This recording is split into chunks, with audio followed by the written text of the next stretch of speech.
At night, Alex wakes to a screaming smoke alarm. Hallway silent, but something smells terribly wrong beyond doorway. A thin gray smoke line slips beneath his door. Below, fire climbs hidden shafts through 40 apartment floor. Alex has minutes before familiar escape routes become impossible. High-rise fires appear quiet during their most survivable moments. Early clues include warm doors and faint smoke. 7 ordinary mistakes can turn warnings into deadly traps. Some wrong choices feel responsible, brave, or simply fast.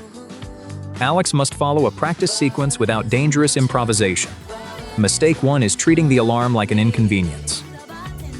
Alex waits for someone else to confirm the danger. He checks messages instead of immediately beginning his escape. Every delayed second gives smoke more room to spread. Alarms demand action before visible danger confirms their warning. Wears sturdy shoes and grabs phone and keys. He leaves every heavy item that could slow escape. His emergency bag works because it waits beside exit. Alex alerts neighbors without entering the increasingly smoky corridor. He calls emergency services before overloaded networks stop working. He never assumes somebody else reported everything accurately already. Building announcements may change safe routes floor by floor. Waiting for complete certainty can erase every remaining option. Preparation transforms confusion into immediate, controlled, useful movement forward. Mistake 2 is opening doors before checking outside conditions. Alex reaches toward the handle, then suddenly stops himself. He tests door heat using his hand's safer back. A hot surface warns severe heat waits outside already. Opening that door could pull smoke directly inside quickly. Alex keeps it closed and chooses another escape option. A cool door without smoke may indicate usable passage. He opens cautiously, staying low and ready to retreat. The corridor appears clear, with protected stairs visible ahead. If smoke blocks passage, Alex closes the door immediately. He closes his apartment door to slow smoke movement. 2 exits matter because one may become unusable suddenly. Familiar hallways become disorienting after only several stressful breaths. Alex follows illuminated exits and official building announcements carefully. He never creates another opening without a clear reason. Always check conditions before committing to any high-rise route. Mistake 3 is choosing elevators because they seem faster. Open elevator doors can falsely promise a quick escape. Power may fail or doors may open into. Firefighters may need elevators during their specialized emergency operations. Alex turns away and enters the protected stairwell instead. He firmly closes the stair door behind him afterward. Closed doors prevent smoke from filling essential escape stairs. Alex descends calmly while remaining along one side only. He never runs, pushes, or records inside evacuation stair. Residents with limited mobility follow prepared assistance plans immediately. If Alex cannot use stairs, he calls responders immediately. A clear landing may provide protected waiting space nearby. Firefighter instructions override every ordinary evacuation assumption during emergencies. Some marked elevators may operate safely under responder direction. Alex uses them only when responders explicitly direct him. Mistake 4 is standing upright inside spreading toxic smoke. Smoke rises, leaving relatively cleaner air near the floor. Alex stays low, covering nose and mouth while moving. Cloth filters particles, but never creates breathable oxygen inside. He moves toward clear exits instead of hiding nearby. Toxic smoke quickly weakens judgment, balance, and physical coordination. Alex checks each doorway for darker smoke and heat. When conditions worsen, he retreats toward the safer compartment. He never enters stairs already filled with dense smoke. Another protected stairway may still remain clear elsewhere nearby. He follows signs without assuming routes remain permanently open. Crawling reveals floor obstacles and doorway edges through smoke. Alex controls breathing and keeps moving slowly but steadily. Smoke can travel faster than any visible flames nearby. Staying low helps, but escaping remains the ultimate goal. Mistake 5 is leaving important protective doors standing open. Alex nearly holds a stair door for one neighbor. Open doors quickly flood protected stairs with dangerous smoke. He lets it close, then calls directions through it.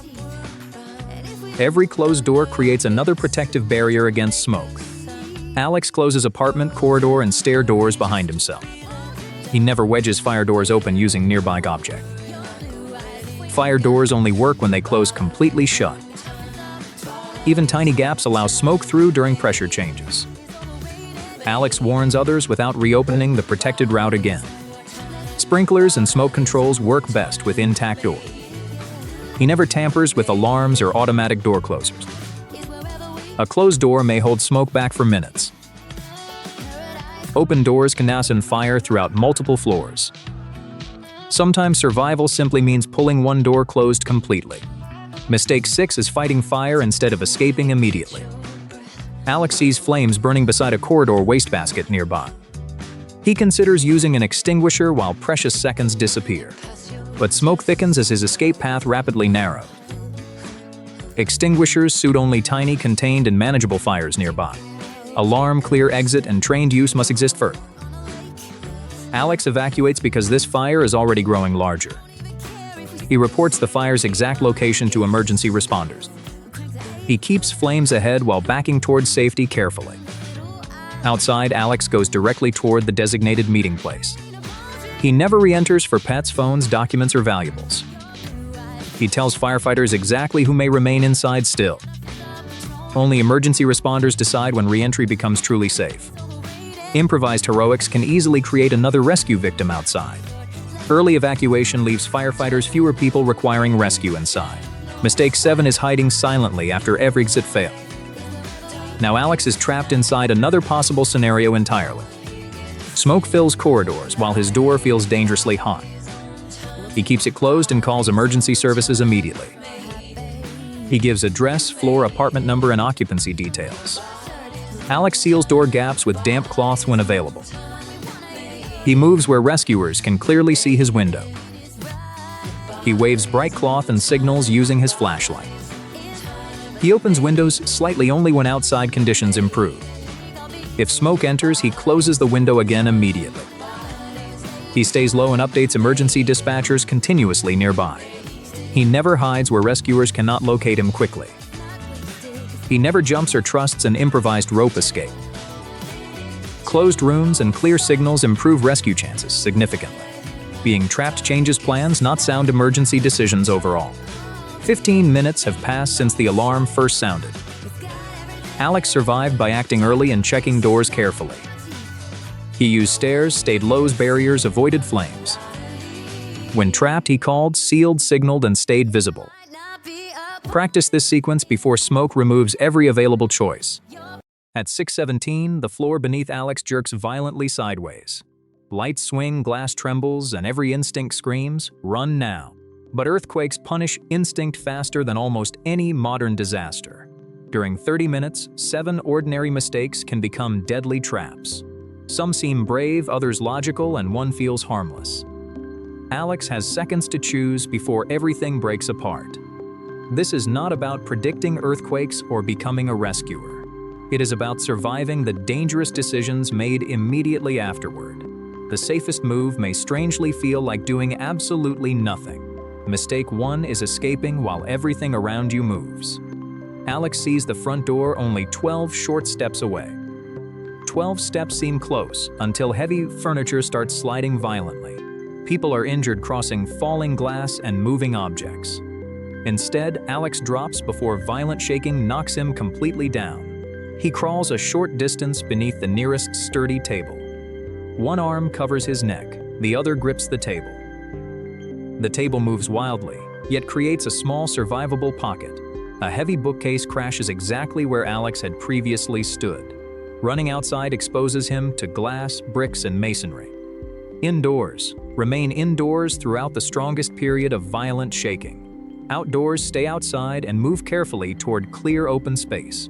While driving, stop away from bridges, wires, trees, and overpasses. Remain inside the vehicle until the violent movement completely stops. Movement feels productive, but controlled stillness is usually much safer. The goal is avoiding injury, not traveling farther away. Mistake 2 is trusting the outdated doorway survival myth. Alex notices a doorway from an old disaster movie. He nearly abandons the table for seemingly stronger protection nearby. Modern doorways are not reinforced frames built for survival. They expose your head to glass, furniture, lamps, and debris. Windows are worse, turning rooms into dangerous fragment fields. Alex stays extremely low, away from outer walls and fixtures. Without a table, crouch low beside a clear interior wall. Cover your head and neck firmly using both protective arms. Backpacks, pillows, thick books, or folded jackets reduce injury. Never shelter beneath shelves holding heavy or unstable decorative objects. Never crowd an exit while frightened people rush together uncontrollably. Nearby shelter usually beats distant, supposedly perfect protection during shaking. Every extra meter traveled creates another possible falling object hazard. Mistake 3 begins when violent shaking suddenly seems finished. Silence returns, and Alex wants to jump upright immediately. But broken glass covers the floor like nearly invisible ice. A cabinet waits to release heavy plates and dishes. Alex pauses, scans above, then carefully checks his entire body. Adrenaline can briefly hide pain, dizziness, bleeding, and damaged joints. He moves every limb, checking for serious hidden injuries. Only after checking himself does Alex reach for sturdy shoes. Bare feet can turn survival into disabling blood loss. Long sleeves, sturdy shoes, and gloves protect against broken materials. Alex warns his neighbor not to sprint through the darkness. They move slowly, testing each step before shifting their weight. Then a second tremor arrives, sharper than the first. Alex drops, covers, and holds on again without any hesitation. Mistake 4 treats elevators like reliable emergency escape machines. The alarm sounds, while elevator doors remain dangerously inviting. Power can fail, cables can break, and doors can jam. Alex chooses stairs only after confirming the route appears stable. He listens for cracking, falling debris, smoke, and structural noises. If stairs look damaged, Alex never forces an escape attempt. A safer interior room may beat a collapsing evacuation route. While leaving, avoid exterior walls, windows, and glass entrance panels. The area beside buildings can become a deadly debris zone. Alex exits toward open ground, away from balconies and wires. Never re-enter unsafe routes alone for belongings or essential supplies. Objects are replaceable, but weakened floors may suddenly collapse. Outside, Alex counts neighbors and identifies anyone needing immediate assistance. He expects every route to change after another powerful aftershock. Mistake 5 begins with one tiny, innocent electrical switch click. The power is out, so Alex reaches toward a switch. Then he notices a strong, unfamiliar gas-like odor nearby. A damaged gas line may be silently filling the building. One spark from a switch or appliance could ignite everything. Alex avoids lights, candles, matches, appliances, and electrical devices entirely. He warns everyone evacuates, then reports the suspected gas leak. Shut off gas only when actual damage is strongly suspected. After shutdown, trained professionals must safely restore the service. Alex also watches for smoke, hot wires, sparks, and fires. Earthquakes can damage gas pipes and electrical systems simultaneously. Without electrical power, flashlights remain safer than any open flame. Generators belong outdoors, far from windows, doors, and ventilation openings. Carbon monoxide carries no warning smell, color, or visible cloud. Indoor fuel-burning equipment can quietly kill an entire household. Mistake 6 assumes every standing building remains safe inside. Alex sees small cracks and considers returning for emergency supplies. Then deep creaking travels throughout the damaged building structure. Cracks, missing supports, leaning walls, and shifting sounds demand distance. Alex retreats immediately instead of acting like an amateur inspector. Aftershocks can finish the damage that the first earthquake began. Never enter damaged buildings until authorities officially declare them safe. Stay far from fallen wires, even when they appear dead. Electricity can energize fences, puddles, vehicles, pipes, and rubble. Alex warns approaching neighbors to remain far from the hazard. If trapped, constant shouting wastes air and raises dangerous dust. Cover your mouth, stay calm, conserve energy, and signal deliberately. Use a whistle or knock 3 times against solid metal. Rescuers listen carefully for repeated, controlled, human-made signals below. Your job is staying detectable, calm, protected, and alive. Mistake 7 chooses the wrong destination after surviving everything else. Alex checks official alerts instead of trusting frightened neighborhood rumors. Text messages may work when overloaded voice networks cannot connect. He sends one update, then carefully protects his remaining battery. Reserve phone calls only for immediate, life-threatening emergency situations. Near coastlines, strong or prolonged shaking changes absolutely everything. A tsunami may arrive before official warnings reach every resident. Move inland or uphill immediately after the strong shaking stops. Walking avoids traffic jams, rubble, and dangerously abandoned vehicles. Never approach shorelines just to watch water suddenly retreat. That strangely empty beach may be nature's final urgent warning. Farther inland, Alex avoids bridges, tunnels, cliffs, and unstable slopes. Earthquakes can crack pavement and suddenly trigger dangerous landslides. Official radio reports and alerts guide every next decision. At 9:07 p.m., every light in your city dies.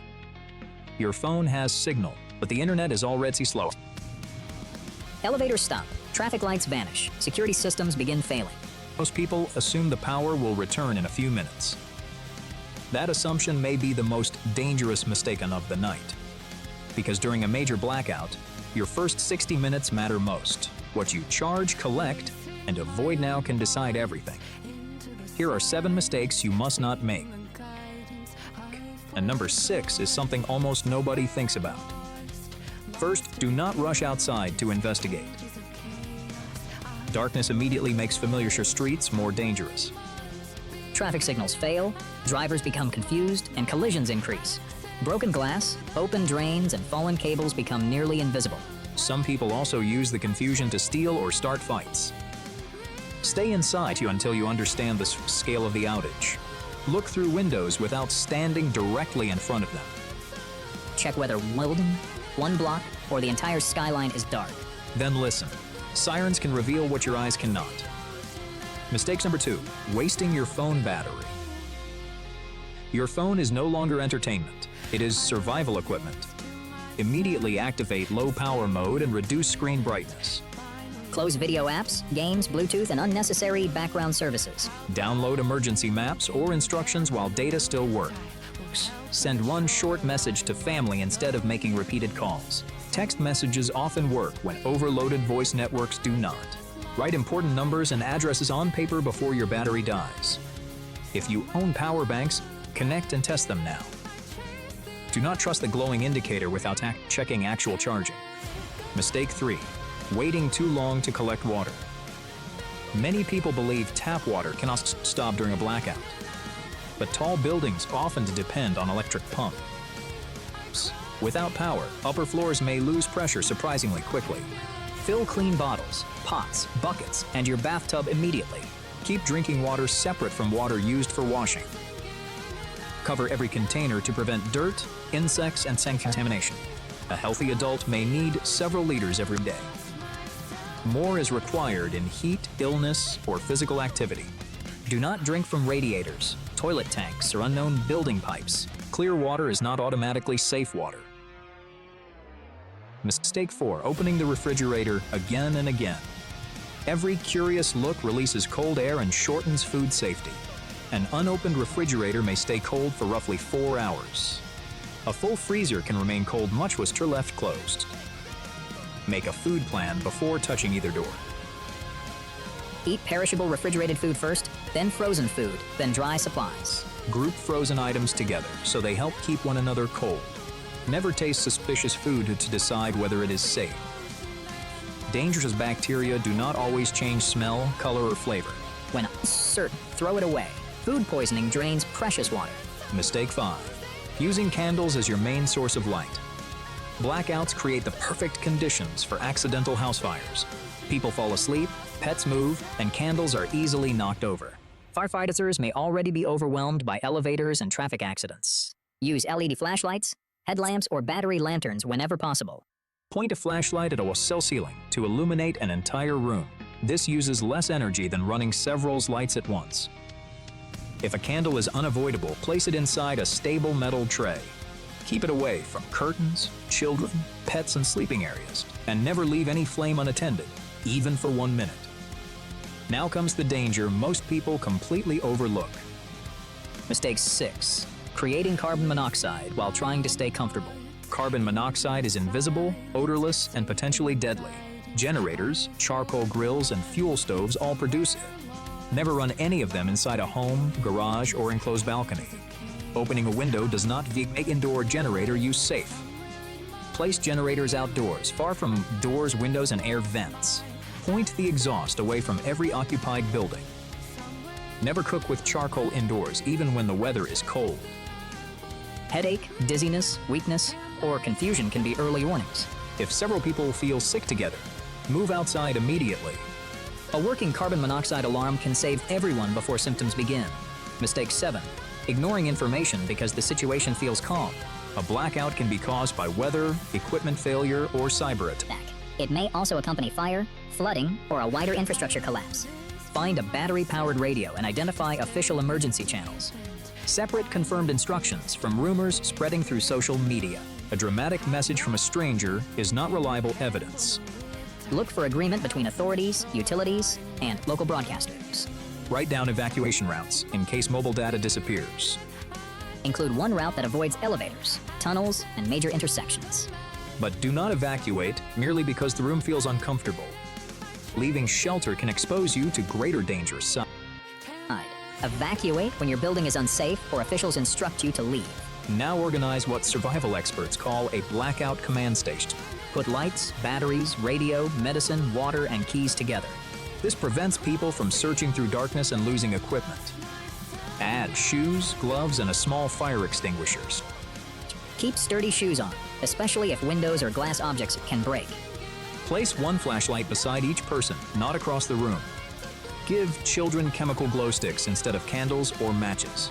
Check on anyone who depends on powered medical equipment.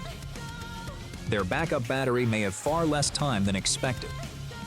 Contact emergency services early if power loss creates immediate medical danger. Next, reduce unnecessary movement throughout the building. Elevators may stop between floors or fail after temporary power returns. Use stairs only when necessary, and carry a light. Never enter a dark stairwell without checking the first steps.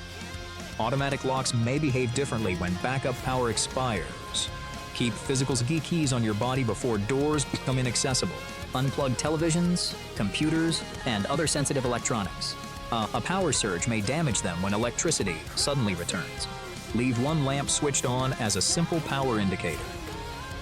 When it lights, wait before reconnecting expensive equipment. Unstable power can disappear and return several times. Finally, prepare for the blackout to last longer than promised. Divide batteries, food, and drinking water into daily portions. Do not consume everything during the first comfortable evening. Preserve one emergency reserve that nobody touches without agreement. Agree on a meeting point if family members become separated. Choose one nearby location and one outside the affected area. Decide who will check children, older neighbors, and vulnerable residents. Cooperation becomes more valuable as technology becomes less reliable. So remember the order: shelter, information, water, power, then food. Stay inside long enough to understand what is happening. Protect your phone battery and collect water before pressure disappears. Keep refrigerators closed and replace open flames with safer lighting. Never burn fuel indoors, and verify every important instruction. A blackout is not automatically a disaster, but small mistakes can transform inconvenience to an emergency. Prepare before the lights go out, because darkness rewards the ready. At 4:42, rain begins hammering Alex's entire city block. Within minutes, storm drains spit water back onto nearby streets. His phone flashes one urgent instruction: move to higher ground. Outside, the water still resembles one harmless, shallow street puddle. That harmless appearance becomes the most dangerous illusion before him. Flash floods can transform ordinary streets with terrifying sudden speed. Within minutes, familiar roads become violent, fast-moving, raging urban rivers. Water need not appear dramatic before becoming truly dangerously deadly. 7 decisions now separate Alex from one survivable escape route. Mistake 1 is waiting for certainty after receiving official warnings. Alex watches traffic still moving normally through the heavy rain. A neighbor laughs, claiming the warning applies somewhere else entirely. Then muddy water begins rising through several sidewalk drains nearby. An alarm suddenly echoes from the underground parking garage below. Alex instinctively wants to run downstairs and save his car.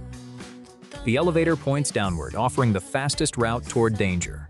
Flash floods fill basements and underground garages before upper floors. Water already races down the concrete vehicle ramp below rapidly. Alex leaves keys, grabbing phone, flashlight, and emergency bag instead. He climbs stairs upward instead of following elevators downward anymore.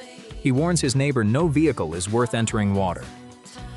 Seconds later, muddy water covers the entire garage entrance completely. The warning authorized action, not endless debate over its accuracy. When water rises quickly, hesitation can erase remaining escape routes. Mistake 2 is trusting vehicles to defeat a flooded roadway. From above, Alex sees one dry route leading safely up. A short underpass ahead is covered by dark-moving water. Another driver approaches, believing the dark water remains shallow enough. Headlights cannot reveal missing pavement beneath muddy floodwater at night. Even shallow water can hide curbs, drains, holes, and pavement. The current touches tires and begins pushing the car sideways. Roughly wheel-deep rushing water can carry away many ordinary cars. Once vehicles float, steering and brakes become completely useless instantly. The frightened driver accelerates while submerged pavement disappears farther ahead. Alex turns around before his tires touch the flooded section. He never moves barricades or follows another vehicle into water. He chooses higher roads because elevation matters more than speed. If water surrounds a stalled car, abandon it when safe. Move toward higher ground instead of protecting replaceable machinery below. A car is replaceable, but flooded shortcuts may prove fatal. Mistake 3 is walking through water that appears easily manageable. A stranded pedestrian steps into water flowing across the sidewalk. The ankle-deep current pushes forcefully against every careful forward step. Fast, shallow water can knock a grown adult off balance. A hidden open drain waits beneath the opaque brown surface. Broken glass, sharp metal, and debris move invisibly below water. Floodwater may contain sewage, fuel, chemicals, and electrical hazards together. Swimming skill cannot reveal what muddy currents conceal underneath you. Alex stays on elevated walkways instead of entering floodwater below. He calls responders and points toward the stranded pedestrian immediately. If moving water traps you, reach the highest stable point. Keep children and pets away from flooded streets and ditches. A flood's quiet edge can strengthen suddenly without any warning. Floodwater is never a shortcut, playground, or personal courage test. Treat every flooded path as an obstacle requiring complete avoidance. Mistake 4 is sheltering underground or entering sealed attic spaces. Water begins entering the lobby of Alex's apartment building below. The basement and garage quickly become rapidly filling deadly traps. The elevator may lose power, stall, or open into water. Alex uses dry stairs toward an occupied upper floor instead. He moves upward while preserving one visible, usable escape route. Each higher floor buys distance from the rising water below. If necessary, rooftops provide visibility and places for signaling rescuers. A sealed attic becomes a trap without outside escape access. Never enter closed attics unless direct roof access remains available. Alex signals emergency crews from a visible upper floor window nearby. He monitors official alerts as evacuation routes keep changing below. The safest movement increases both height and available escape options. Mistake 5 is touching electricity because rooms appear temporarily calm. Floodwater slowly creeps toward electrical outlets along the lower wall. Alex hears buzzing and crackling behind one damaged electrical panel. He avoids rooms where water covers electrical outlets or cords. He stays on dry floors away from all submerged wiring. Shut electricity off only from dry, safely reachable locations nearby. If breakers require entering water, contact qualified professionals instead immediately. Outside, one fallen power line hides beneath muddy floodwater nearby. Electricity can energize water, metal fences, vehicles, and floating debris. Alex never touches wet appliances or tests damaged electrical equipment. He uses battery flashlights, never candles or plugged-in lamps indoors. Generators belong outdoors, far from every door and open window. Water and electricity allow no second chance for careless experiments. Mistake 6 is treating dangerous floodwater like ordinary dirty rain. Floodwater may contain sewage, toxic chemicals, and leaked fuel together. It can also hide germs, debris, and displaced animals underneath. Alex watches food containers drifting through visibly contaminated street water. He refuses drinking water until officials officially declare it safe. An uncovered cut can become infected after touching floodwater directly. Alex protects wounds with waterproof coverings and avoids unnecessary exposure. After contact, he washes using soap and clean water. Contaminated clothing gets removed and separated from clean belongings immediately. Discard food touched by floodwater even when packaging appears intact. Long power outages can make refrigerated food dangerously unsafe afterward. When food safety seems uncertain, Alex always throws it away. Tap water may remain contaminated long after streets appear dry. He follows directions about bottled, boiled, or properly treated water. Flood illnesses may appear hours after dangerous water finally retreats. Survival includes controlling what touches skin and enters your body. Mistake 7 is returning too early after water recedes quickly. The street appears normal again 20 minutes after the surge. But moving water may have removed the road beneath it. Buildings may conceal electricity, sewage, mold, gas, and weakened supports.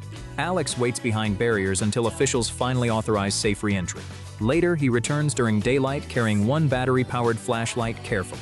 He avoids every flame and switch near any suspected gas. If he smells gas, he leaves without creating possible sparks.